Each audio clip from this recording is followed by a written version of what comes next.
Namo Vishnupadaya Krishna Prastaya Bhutale Srimati Bhaktivedanta Swamini Tinamane Namaste Saraswati Devam Gaudavani Vacharine Nirvishesha Shunyavadi Vasijadasarine Ma Vishnupadaya Radhikaya Priyatmane Srimati Bhaktivedanta Vanchakalpatarubhishya Kripasindu Bhevacha Patitana Pavane Vaishnadevi Namo Namaha. Okay. I'll begin with talking about Prakat Lila and Aprakat Lila. Aprakat Lila is the original Braj, the spiritual world. Prakat Lila is the manifest. The Aprakat Lila manifests in this world, Braj in Vrindavan. So they, like Yoga Maya, she will connect like in India here in Vrindavan, when Krishna appears, then she will connect that to Aprakat Lila. In other words, she's giving that, and there's no difference between Prakat Lila and Aprakat Lila. There's no difference. They're the same. But in Prakat Lila, Mother Yasoda is actually giving birth to Krishna. I mean, you know, the common understanding that Krishna was born in Dwarka from Devaki. But us Gaudiya Vaishnavas, we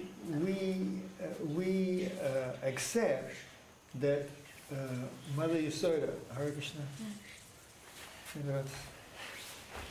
we accept that Mother Yasoda actually gave birth to Krishna, and the Vasudev, he took the Narayan to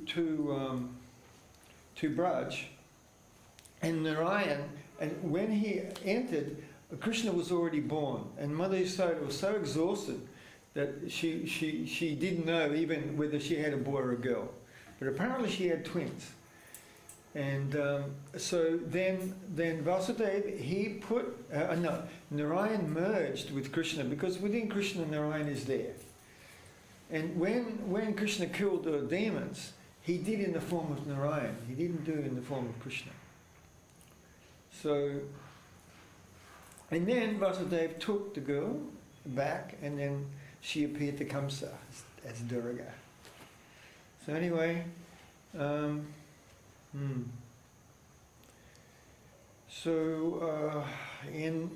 Aprakat Lila, there is, like the Brijbasis, they have this conception or this idea that Krishna is Mother Yasoda's son.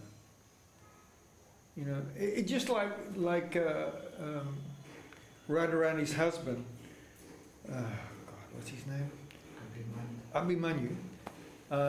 In Aprakat Lila, actually, that is her husband. But in Aprakat Lila, there's this idea, like this image that Radharani has a husband. You know, but here in Prakat Lila, when Krishna manifests here, then we actually see these manifestations that Krishna has taken birth from Mother Yasoda. And like Krishna in Aprakat Lila, Krishna never leaves Vrindavan. There's some idea, or there's some conception that Krishna, he went to Mathura and Dwarka, and they think, oh, horror of all horrors. we don't want that. We will feel so much separation. We will suffer so much. But in Prakat Lila, this actually Krishna never really left Vrindavan, because Krishna lives in the hearts of his devotees. So he never left the hearts of his devotees. He was always with Radharani, and through that feelings of separation, through Vipralamba, then Radharani was always conscious of Krishna. Even like in Vasad, just before the sun rises, and Radha and Krishna, I'm going into Braj and Rasa Lila here. Anyway, when just before the sun rises, Radharani, she's with Krishna, but she's crying in separation because she knows that very soon they will be separated. So even within union, there's separation. And then in separation, there's union. Because the devotees, when they're in separation from Krishna, they're totally so absorbed in Krishna that they're with Krishna. So, yeah. So in Prakat Lila, Krishna, it appears Krishna actually left Vrindavan. Akrura on his chariot is taking Krishna. But when they came to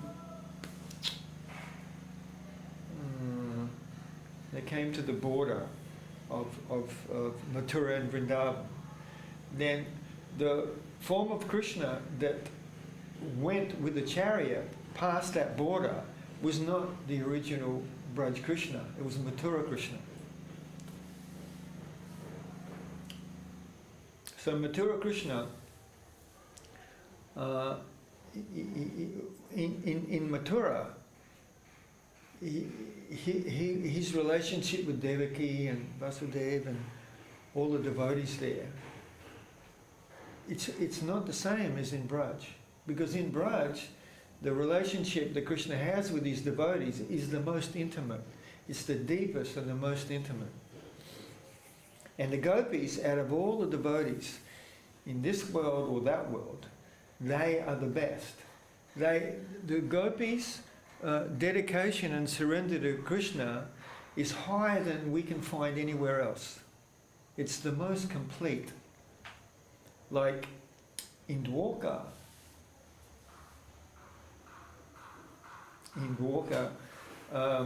Satyabhama, she has some pride that, I am Krishna's wife. And the gopis, when Krishna called them for the rasa dance, then they were thinking, we are the most fortunate women in the whole universe. And they were correct. They were the most fortunate. But Krishna, he didn't like this. So he left. And so after Krishna left, it was very clear how much the gopis loved Krishna, because their feelings of separation, they were like mad in their feelings of separation from Krishna. So Krishna revealed to the whole world, when he left the gopis, how much love they really had for Krishna. And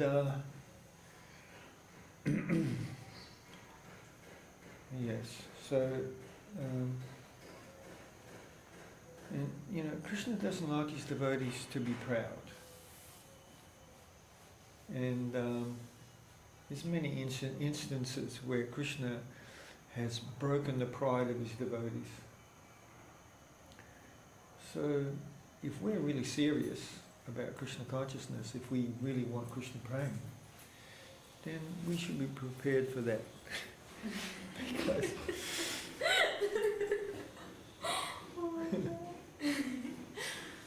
and we're in the holy dham here, so the holy dham just the holy dham can give Krishna prema. So it's said like especially Giriraj, he has this strategy that when a devotee comes to him, okay, he will give anything anyone wants, he will give that. But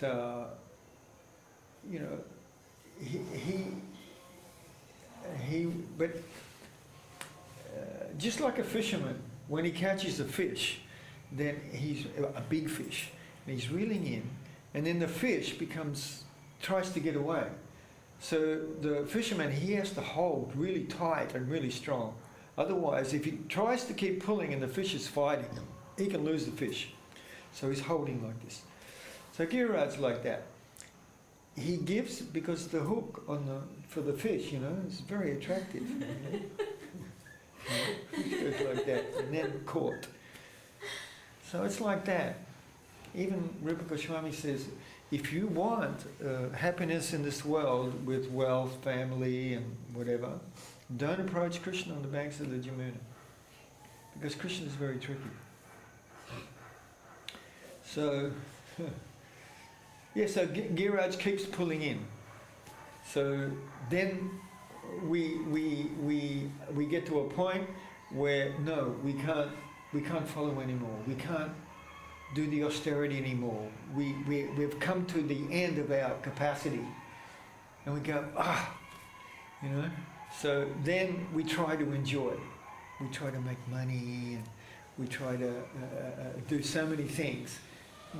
To get enjoyment, get a nice house, get a beautiful BMW, like that. And so Giriraj lets us go. And he will give. If we ask Giriraj, he will give whatever we want. Giriraj is the most merciful. He's more merciful than anybody else. More merciful than Nityananda, more merciful than anyone. He will just give. But he recognizes, this devotee has come to me and he's asking me for something. He has some faith in me. So he wants to expand that faith. He wants to develop that faith. So that's why he will give, and then he will pull. Because when Giriraj gives something, we will never ask for that again.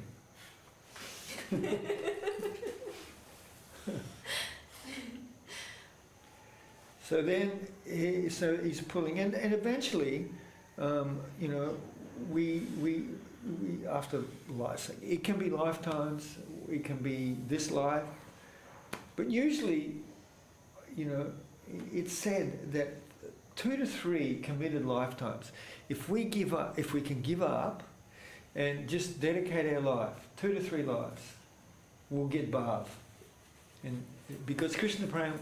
The human body cannot live with Krishna Prema, it will die. So our goal is bhav, because when we get bhav, then we can, because in the Prakat Leela, the sadhan siddhas, those who have bhav, they can enter. They cannot enter Aprakat Leela, because they're not qualified.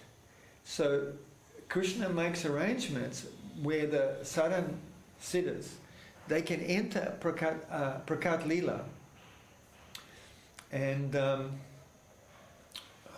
then from Prakat Leela, while they are like there was how many 10,000 sages that prayed to Ramachandra for conjugal love when he was in the forest.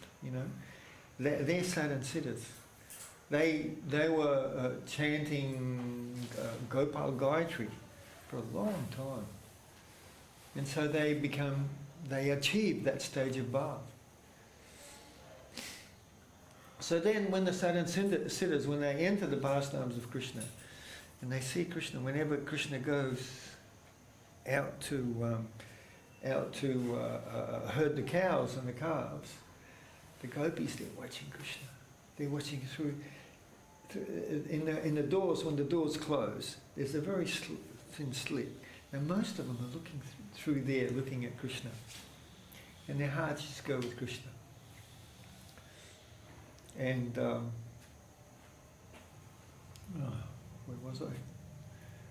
Yes, and so then they are trained by the Nitya Siddhas, by the gopis that actually come with Krishna from Aprakat Leela. They get trained by those gopis, and then they become perfected, and then they can enter Aprakat Leela. They become qualified to enter Aprakat Leela. So when Krishna leaves, then they can go.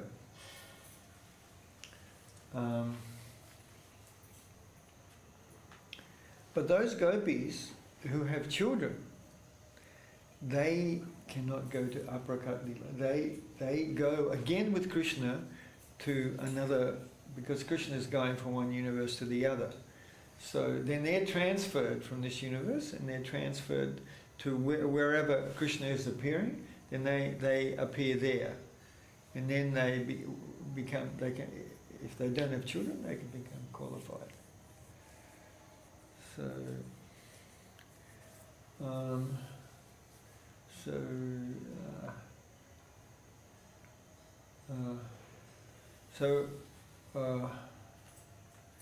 So for us, you know, like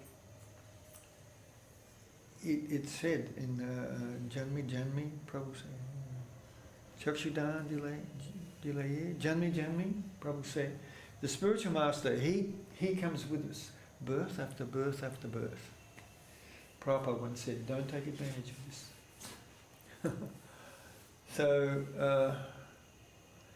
So whatever stage we're on in sadhana, and I should say that sadhana begins from the point where we want Krishna prema. Sadhana begins from the point where you know, we want to give up material desires. We want to give up, you know, gyan, karma, yoga, and we just want prema. From that point, one becomes a sadhak at that point. If one is asking Krishna, oh, please give me money, please give me this, please give me that, that's not actually sadhana. So when we're performing sadhana, and when we take diksha from Guru, then we very quickly we understand who we are, what this world is, what is the purpose of human life, that Krishna prema is the purpose. And so we understand everything clearly. So if we don't follow, then we're doing aparadha. And this will always hold us back. But if we accept wholeheartedly and we do sadhana properly, with a desire to achieve Krishna prema, then whatever progress we make in this life, like I was explaining before how Giriraj, he's always pulling us in, because we have so many material desires in that stage of what is it, anatta nivritti. So that stage, there's so many material desires. So because of that stage, we may only be able to go a certain distance. So in one lifetime, we may not achieve perfection. So then the Guru, he goes with us next life, wherever we are, he will go. And so then we get sadhusanga again. We get association with pure Vaishnavas again. And then we keep progressing, you know. And the Vaishnavas are so merciful. This, you know, like Prabhupada was so kind to me.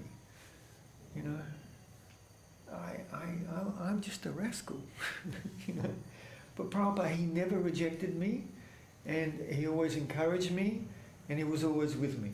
Because the Guru was always with his disciple.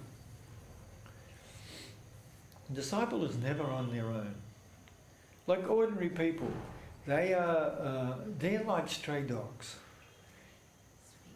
Sorry? 3 minutes left. 3 minutes left. You don't give me enough time. I'm just starting. Then we'll have questions and answers. Oh, okay. And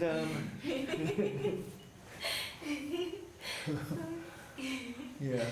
So, like a stray dog, like, you know, a jiva in this world, without sadhusanga, without the shelter of a pure Vaishnava, he's like a stray dog. A stray dog is out there on the street. You know, a Chinese man could come, hit him over the head, take him home and eat him, cook him and eat him. They do that in China. The dogs are pretty safe here, aren't they? Especially in Mayapur. So, or he can be beaten, or someone can run the dog over, or, you know, anything, a stray dog, anything can happen to them. They have no protection. But when a jiva has the shelter of a pure Vaishnava, then Maya what do you call it? Will not destroy. Will not, a devotee who is short of a pure Vaishnava, he has protection. Like in Bhakti Rasamrita Sindhu, it's said that if a devotee, if he was destined to have his leg cut off, he may get a scratch or a cut. So Maya behaves totally differently with Vaishnavas who are taken short of a pure Vaishnava. Like Kaliya. When Krishna danced on Kaliya's heads, then Garuda, when he saw the marks of Krishna's feet on Kaliya's head, because he kills and eats snakes. When he saw that, he's offering respect. He didn't touch Kaliya. So, similarly, when Maya sees a jiva has taken shoulder of a pure Vaishnava, then they don't experience life. We don't experience our karma in the way that ordinary people experience karma. And even Guru will make changes. I think I told you that story about a brahmachari. He fell in love with one girl. Did I ever tell you that story? Anyway, he went to his guru and said, I can't eat, I can't sleep, I can't chant. I'm so absorbed in this young girl, because this young girl also fell in love with him. So 24 hours a day, he's not even sleeping, So he said, Maharaj, I'm finished. And so next morning he woke up, no problem. He's chanting and he can eat, everything. So even Guru, he can create changes in our lives also, according to what we need. So our life as Vaishnavas, it's not the same. But for ordinary people, just like a cat will carry a rat in its teeth, so for the rat it's death. But when the rat carries its own baby, then the baby's so really comfortable, very happy. So similarly, with devotees, we don't know how fortunate we are, really. We're clueless. But in my life, as I've gone through my life, I'm appreciating more and more. I'm appreciating that. I remember once I was about to die. Well, there's a few times, but one time in particular, I was driving in a car. I was going too fast, and it was in a mountain range, and the corner was too sharp, and I went off the road, and about from here to the maybe halfway, along this complex, maybe even less than that, there was a cliff, and there was almost no bottom. I would have died, So I was just yelling. I was just yelling, chanting Hare Krishna mantra. No, I wasn't even chanting Krishna mantra. I was just chanting Krishna. No, sorry, I was chanting Hare Krishna mantra. Yeah, and then all of a sudden, this rock, it was about this high or something, came out of nowhere, and the car went over it and just stopped. Oh my God. If that rock wasn't there, I would have went over, I would have died. So, Krishna saved me. Prabhupada saved me. Okay, I could go on. I'm just getting started, but I'll ask for questions. Any questions? I want to ask you one question from the past. You explained one story about morning walking with Prabhupada, and you tried to recognize the footprint of Prabhupada. I want to ask you, usually Prabhupada walks with shoes or without shoes? No, with shoes. With shoes. Yeah. I was just talking to one of my godbrothers today, Anyway, he was telling me that he also saw, when Prabhupada was walking, he said he wasn't touching the ground. He saw that. And Jamuna in England, can't remember the temple now, she also saw that when they were walking in long grass, Prabhupada was not leaving an imprint, because when you tread on grass, the grass will go down. Grass was not going down. No. And Hari Sori told me the Prabhupada's feet were like baby skin. He never touched the ground. Because you know when you touch the ground and you're rubbing and the skin can get a bit rough. Prabhupada, no. Never rough. And also I had a quote. Wow, I want a quote. Oh, where is it? I think I got it. It's in Bhagavatam, how a devotee doesn't touch the ground. Yeah.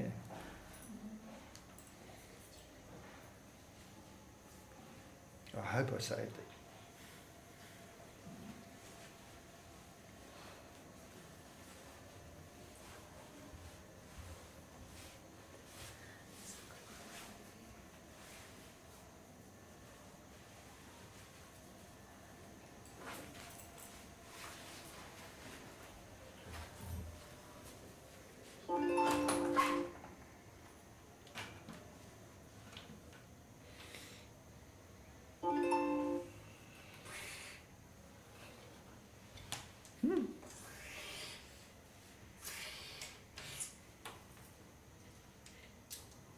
Oh yeah, I got it. I saved it.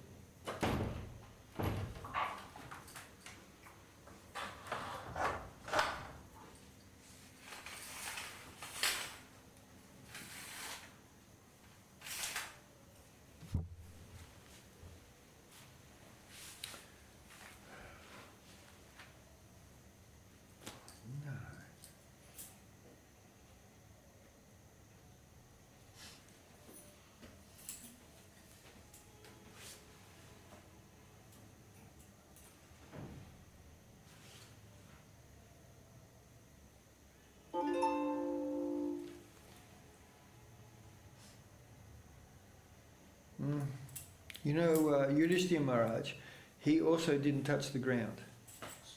No? But when he told a lie, then his feet came to the ground. So Prabhupada never told a lie. Here, this is Bhagavatam. It's Canto 4, chapter 20, text 22. Okay? The Supreme Personality of Godhead stood with his lotus feet almost touching the ground while he rested the front of his hand on the raised shoulder of Garuda, the enemy of the snakes. Maharaj Prithu, wiping the tears from his eyes, tried to look upon the Lord, but it appeared that the king was not fully satisfied by looking at him. Thus the king offered the following prayers. So Prabhupada in the purport, he explains about not touching the ground. The significant point in this verse is that the Lord was standing above the ground, almost touching it. The residents of the upper planetary systems, beginning from Brahma Loka, the planet where Lord Brahma lives, down to Swarga Loka, the heavenly planet of Indra, are so advanced in spiritual life that when they come to visit this or similar other lower planetary systems, they keep their weightlessness. This means that they can stand without touching the ground. So, who is Prabhupada? Hare Krishna.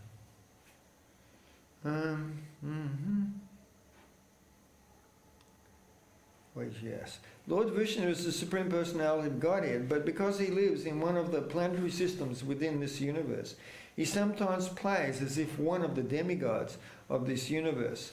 When he first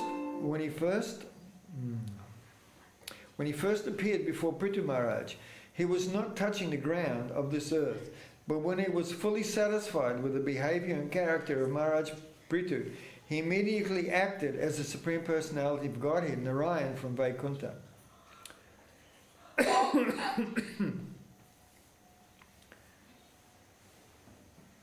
Yes. So,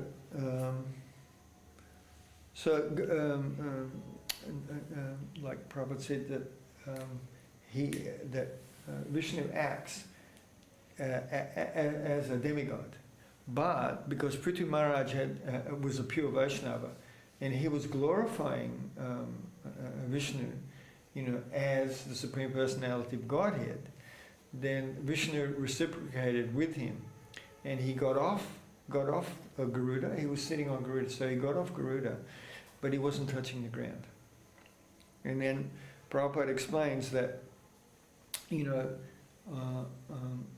like the demigods, and also like the inhabitants of the spiritual world, and even the demigods, or higher demigods, they don't touch this earth. But Prabhupada wasn't a demigod, because demigods, they cannot, like Prabhupada preached Krishna consciousness all over the world in a very short time. Within a short time, everyone had heard Hare Krishna. Everyone knew. Not everyone knew Prabhupada, but everyone knew Hare Krishna. Like, I remember once I was in an airport. This is in the 70s, and I was coming to India. And so I was in the waiting lounge, and there's, so many people there waiting for the plane. And then I was talking to someone, and I said, "Oh, Hare Krishna." I said Hare Krishna in my conversation. Everyone stopped talking, and everyone went like this to me. And I was in a busy mall once, people everywhere. Hare Krishna. Everyone stopped talking like this. That was in the 70s. Now you can go anywhere and say, you can yell Hare Krishna. They won't even hear. But in the 70s, because of Prabhupada's potency, the Hare Krishna mantra had so much potency. So no one can preach like that unless they're an empowered Shaktivesh avatar. They have to be a Shaktivesh avatar, empowered by Krishna to preach. So I'm saying Prabhupada's not a demigod. Huh? And I'd like to ask a question about pride. You said that sometimes Krishna can break our pride. Sometimes. Oh, well, that he does it if we are proud, and he doesn't like devotees who are proud. And what to do? Because how to overcome your proudness, how to recognize that you have it, Because it seems like, you are not proud, but then maybe some devotees can point out and say, listen, but you are actually proud. And then you start thinking, that's true. But what to do? How to... Well, Chaitanya Mahaprabhu said, Trinadapi Sanichina, Tarorapi Suhishnuna, Amanina Manadena, Kirtanya Sadahari. So, to attain that state of humility is not an ordinary thing, We may attempt artificially to be humble, but we're not, And you see, so many devotees, they make an attempt to be humble, but it's a show, it's an external show. Whereas humility is actually an internal condition. And that condition really, unless one comes to the stage of bhav, or even up to ruchi or shakti, like that, like the higher levels of a development of Krishna consciousness, one cannot have real humility, But, the hankara, the false ego, is very, very big. It's huge, So, for us, especially Guru, when he sees a disciple is his advancement is severely compromised or severely blocked by some ego, you know, because the ego it's so big. You know, we're a woman, we're a man, we're wealthy, we're poor, we're happy, we're sad, you know. It's like thousands of identities that make up this ahankara, this ego. So there's some egos within that big ego. There's some that are very destructive in Krishna consciousness. So then Guru and Krishna, then they can challenge that, you know. Right, so, okay, if we're doing something very destructive to our Krishna consciousness, then if the Guru exposes that to us, like, you know, there's a saying, English saying, there's a pride, how's it go? Pride before a fall. You understand that? Yeah. Pride before a fall? You understand pride before a fall? If someone is proud, it means their life, they're going to have problems in their life. Pride before a fall. So, I mean, we're all proud. And we all have this false ego. But there's some aspects of the ego that the Guru will actually destroy for us. You know, and it's painful.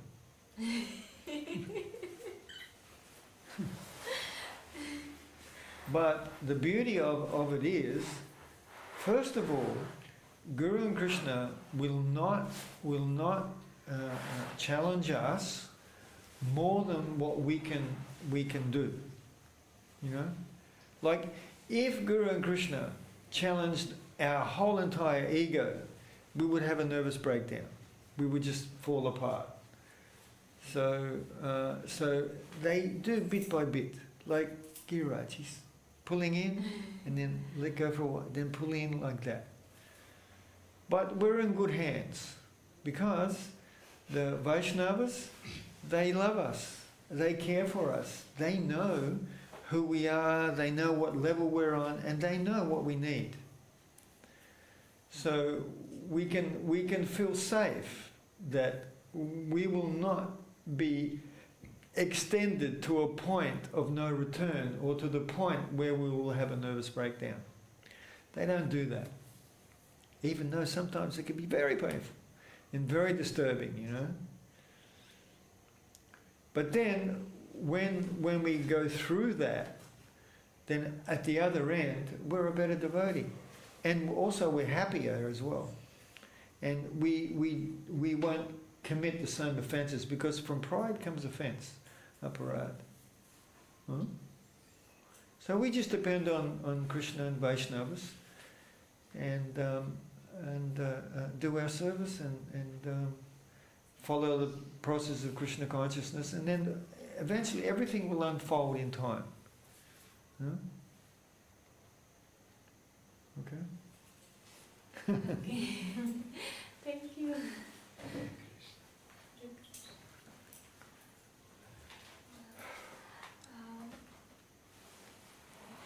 Do you have any questions? Okay, so thank you so much for your Hang wonderful on, I'm class. gonna tell them something. You want to tell They don't have any questions, but I want to say something. Okay. Huh? You know, when chanting, you see, chanting requires a certain mood, a certain attitude, you know. Now, we are in this world, and this world is a very dangerous place. We can die anytime. We can become crippled anytime. We can be in severe pain anytime. You know, it's actually a very, very dangerous place. But we're so happy. Huh? We're eating prasadam and we're playing and, you know. Huh? We don't understand how dangerous it is. So when chanting, if we can understand, you know, that this material world that Krishna has created, you know, it's not for us to stay here and it's not for us to live here. He created this world so that we can use this world to become devotees. And like Prabhupada once said, he said, who in their right mind, you understand who in their right mind? You understand what that is? He said, only a crazy person will accept birth, death, old age, disease. Only a crazy person will accept miseries caused by one's body and mind, miseries caused by other living beings, and miseries caused by the demigods, like flooding or excessive heat like that. Only a crazy person will accept that. So don't be crazy. Eh? So when chanting, we should think like this, you know, that we are Krishna's servants. We are Krishna Das, Anudas, Anudas. And that this world is not our real world. This is not a place that we will be happy and comfortable in, because Maya will always smash. That's her service to Krishna, to remind us that this is not our real place, this is not our home. And so if we chant in that mood, Krishna, you know, I don't want to stay here in this world. I am your servant. You please be merciful to me, because I want, because I am your servant, I have a right to be with you. I want to be with you. So if we chant in this mood, this is sadhana. If we're chanting Krishna, give us this, give us that, it's not sadhana. You know what I mean? See, you are associating with devotees, and you have a connection with Prabhupada. So Prabhupada is giving us this. You know? So try to understand what Prabhupada is giving. He's giving us a way out of this world. He's giving us liberation in Krishna Prema. You know, most Indians, you know, they're Mayavadis. They think the ultimate goal of life is impersonal liberation. You know, it's a huge problem here in India. They all think like that. Even the Dhambasis, you know, they think like that. Shankaracharya, he gave one process he gave to achieve impersonal Brahman realization is the path of bhakti. Right? So many Indians think like that. But Prabhupada, he established that this is not the ultimate goal of life, that the ultimate goal of life is Krishna Prema, and to be with Krishna forever, happy forever with Krishna. Okay? So wonderful. So ISKCON now is saving India, because this preaching that ISKCON is doing all over India is saving the Indians from Mayavad. You know? So, it's good. We should try and save the Indian people from Mayavad, because they're upperadis. Okay. Hare Krishna. Thank you so much. Hare Krishna.